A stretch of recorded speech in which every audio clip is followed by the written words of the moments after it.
چه شود گر من و تو چند قدح باده خوریم؟ چیزی نمیشه که، چه اتفاقی میفته؟ حالا چند پیاله شراب ما با هم بخوریم.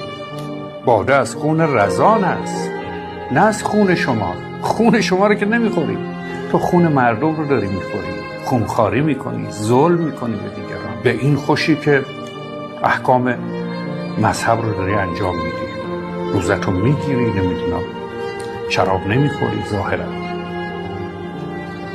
اما خون مردم رو میریزی، ستم میکنی. ما اینجوری نیستیم.